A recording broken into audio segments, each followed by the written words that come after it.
Laughter and melodies filled the air, weaving together a scene that seemed perfect for what should have been the most joyful day of my life. I'm Emma, and as I stood there in my elegant white gown, I felt like royalty. Everything seemed like a dream, until, in an instant, it all came crashing down. "Emma dear, could you come here for a moment?" My mother-in-law's voice pierced through the merriment. It was sharp, almost commanding. I smiled at my friends and excused myself, noticing how stiff my mother-in-law stood as I approached. Her smile didn't reach her eyes, and the tension in her posture was clear. "What is it, Mrs. Brown?" I asked, trying my best to keep my voice calm and friendly. "It's about the way you look at me, Emma," she said, her tone cold and full of accusation.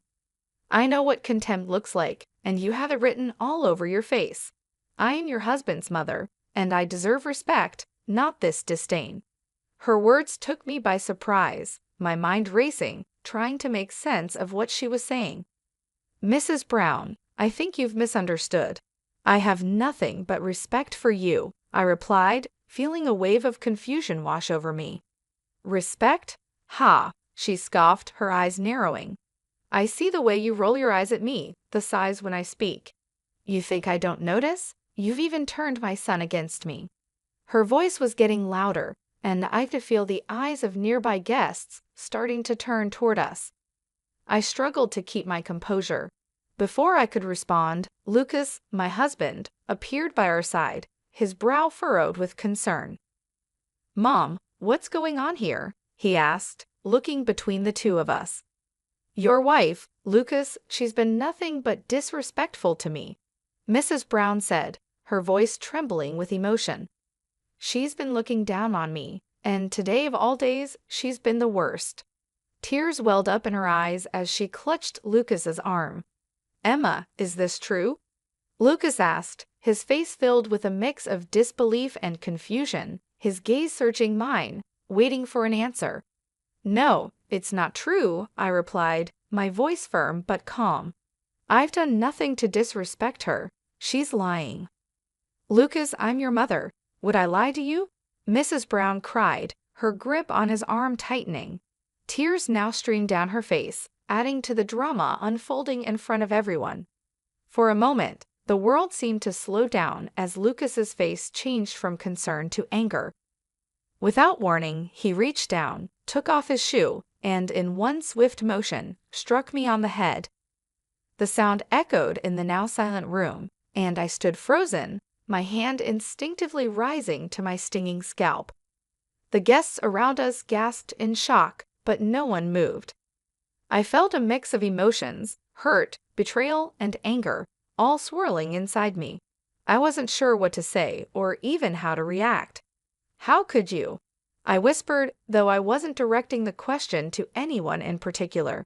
I wasn't just asking Lucas or his mother, but the entire universe, as if searching for an explanation for this nightmare I had walked into. Lucas, realizing what he had done, stammered, "Emma, I didn't mean it. I was just..." But I didn't let him finish.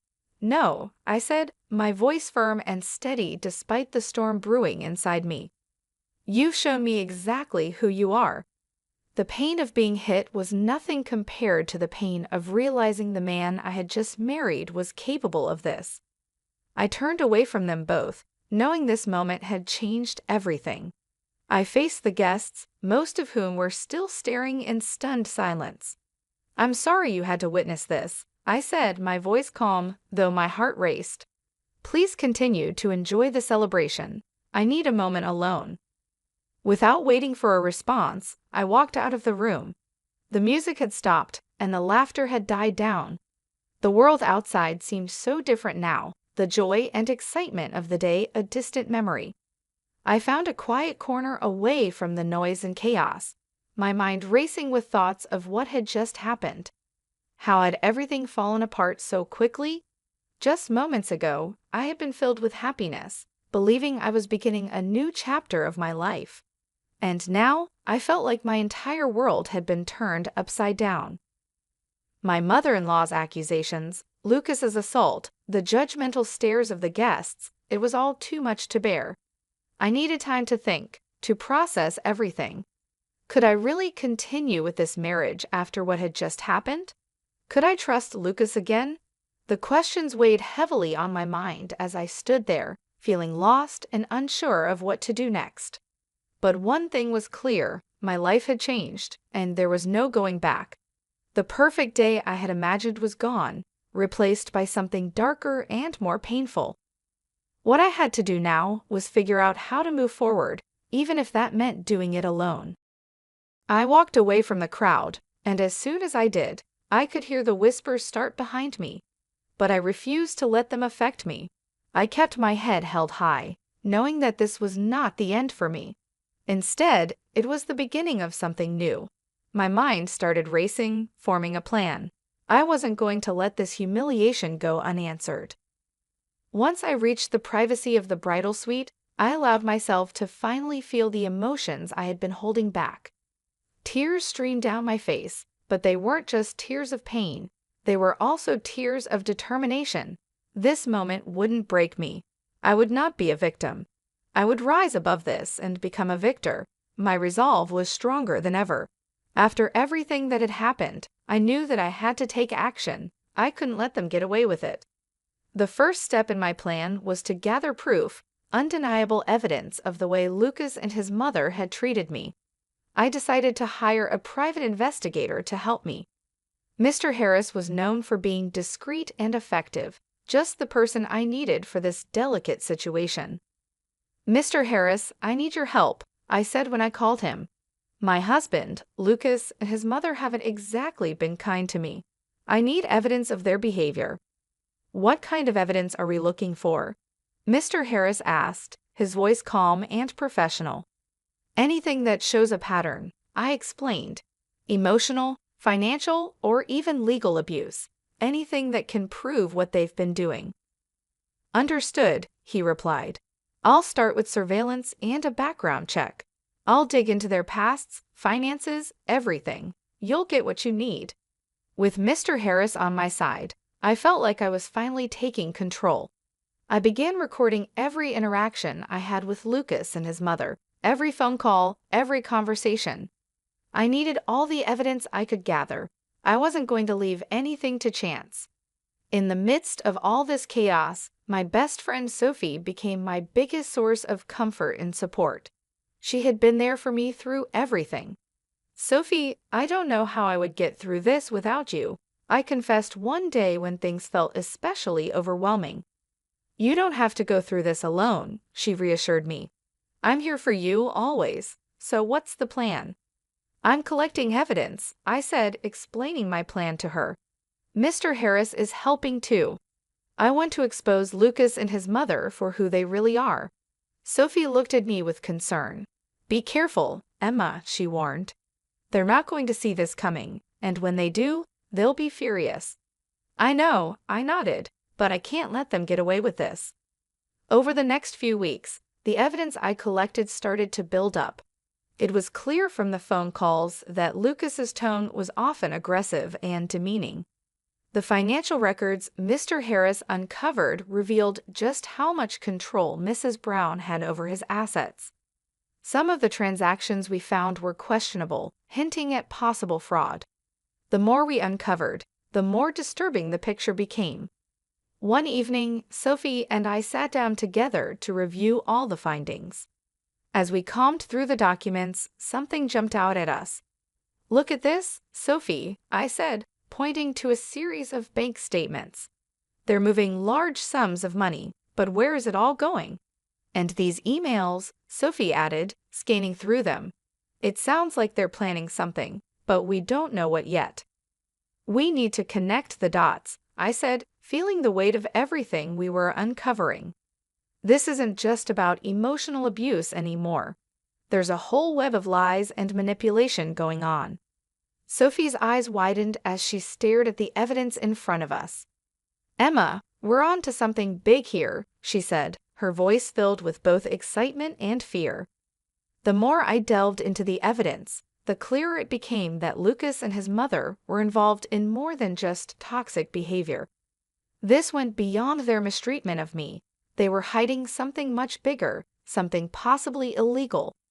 I could feel the truth slowly unraveling, and I was determined to see this through to the end. As the days passed, I became more focused on my goal. I wasn't just collecting evidence for myself anymore. I was uncovering a story of deceit and manipulation that needed to be exposed. Lucas and his mother had spent years weaving this web of lies, but now I had the power to tear it all apart. There was still much to be done, but I was no longer the helpless bride they had tried to humiliate. I was stronger than they had ever realized, and soon the truth would come to light. This wasn't just about getting justice for myself. It was about making sure they faced the consequences of their actions. I wasn't sure how things would end, but one thing was clear. I was ready to fight, and I wasn't going to back down. The whispers of that day were nothing compared to the roar of truth that was about to come crashing down on them. I would no longer be a victim of their games. I would be the one in control. I started to piece it all together, looking over the documents again, and I realized something shocking. "I think they're embezzling funds from Lucas's company," I said to Sophie, my voice barely above a whisper. "These documents, they're incriminating." Sophie looked at me, her face serious. "Emma, this is really serious. You need to be careful. They won't take kindly to being exposed." "I know," I said, feeling a mix of fear and determination. "But I can't back down. Not now. There's too much at stake." The evidence wasn't just about how cruel they had been to me. It was more than that. It pointed to serious criminal activity. I had everything I needed to make a move, and it was time to come up with a plan to bring them to justice. It was also time to take back control of my life. "Sophie," I said, feeling the weight of my decision, "I'm going to expose them publicly." Sophie hesitated for a moment, knowing the risk involved. "Emma, that's risky. You're playing with fire, but if anyone can do it, it's you." With Sophie by my side and the evidence in my hands, I felt stronger than I had in a long time. I wasn't just fighting for myself anymore. This was about justice, about making sure Lucas and his mother faced the consequences of what they had done. It was time to show the world who they truly were. The next step was clear. I had to bring everything out into the open. I decided to organize an event, pretending it was for a big announcement. I invited friends, family, and even a few media contacts, people who would help get the story out. The venue was lavish, with an atmosphere full of excitement and curiosity. Everyone was eager to hear the news. As I stood at the front of the room, I took a deep breath. The time had come. "Thank you all for coming," I began, keeping my voice steady and my expression calm. Lucas and his mother, Mrs. Brown, stood beside me, smiling. They had no idea what was about to happen. "Emma, darling, we're so proud of you," Lucas said, his voice sweet but insincere. "Whatever the announcement is, we support you." His words felt like poison, but I stayed composed. "I've gathered you all here to share some important truths," I said, pausing to gauge the room's reaction. "Truths about my marriage and about the Brown family." Mrs. Brown's smile faltered. "Truths?" she repeated, her voice shaky with a mix of confusion and fear. "Emma, what are you talking about?" "I'm talking about the abuse, the lies, and the illegal activities that have been going on behind the scenes," I said, my voice growing stronger with each word. The room went silent. The tension was thick, and all eyes were on me. "Emma, have you lost your mind?" Lucas's face turned red, his anger barely under control. "Quite the opposite, Lucas," I said calmly. "I've never been more sane, and I've never been more sure of what I need to do." I gestured to the screen behind me. "Exhibit A," I announced as a video started playing. It was a recording of one of our many heated, abusive conversations. The crowd gasped as they heard Lucas's voice, full of anger and cruelty. The murmurs grew louder, and I saw Mrs. Brown's face go pale.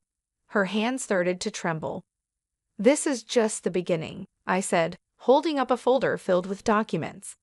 "These papers show financial irregularities, embezzlement, fraud. It's all here." "You can't do this, Emma."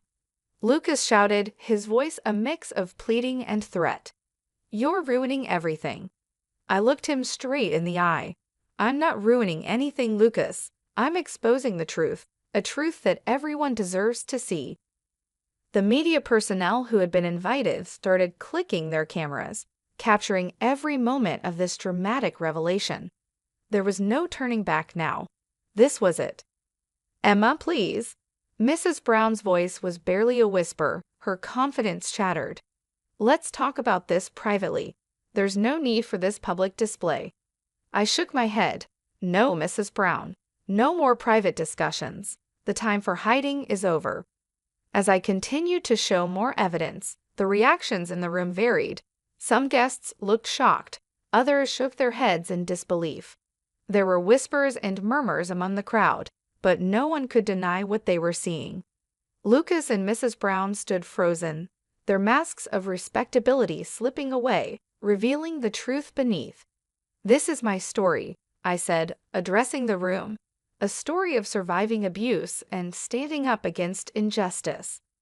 I refuse to be a victim any longer." The event ended in a flurry of activity. Reporters swarmed around me, asking questions, while many guests approached to offer words of support and admiration.